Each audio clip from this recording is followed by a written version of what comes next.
How can 1% of the planet control all of humanity? Right. It's because, okay, so this gets back to the story of the ring.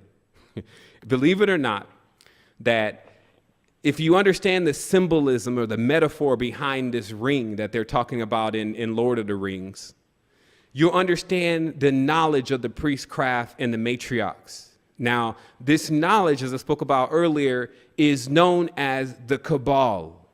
Okay? Now, the Cabal etymologically leads us to the word cable. Okay?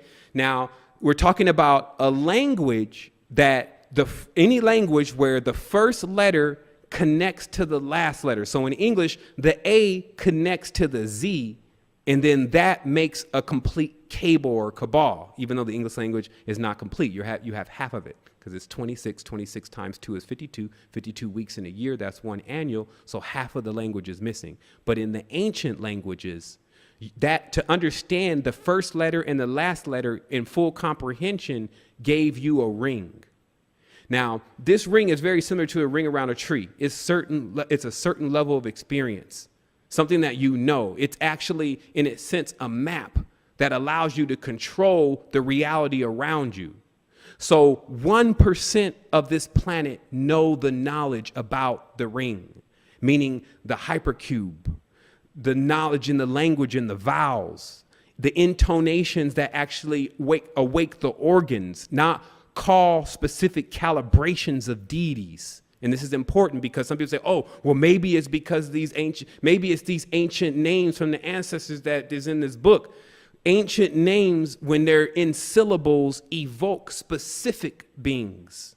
Generally, the tones and the vowels that are used to heal your organ centers are one syllable words. Like in these words, you can even watch a child saying them like ma, most of that. And that's intonation. But that's intonation in a tense evocation to heal your organs.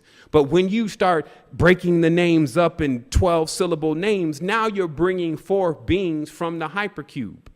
So this is what you're dealing with here. The genetic scientist in a sense, or even deeper than a scientist, but a genetic manipulator, but doing it on an inceptual level, meaning creating it first outside of this dimension and then tesseracting it inside of this dimension.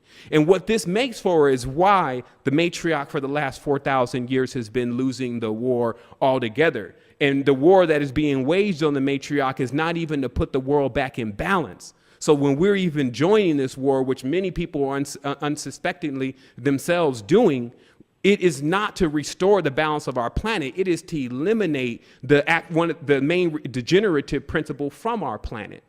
So we have to, get things really, really clear. Repeat that, please. I didn't quite understand what you're saying. Did you say get rid of the degenerative portions of the planet? I said get rid of the generative portions of the planet, meaning that there is a war that is going on here against the female, because the female is the generative force of this planet. It is what brings things into 3D. Woman has the hypercube in her stomach, is what I'm telling you, Dean.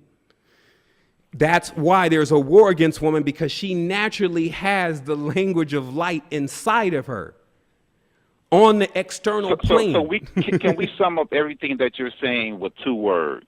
Population control. Is that part of what's going on? Soul control.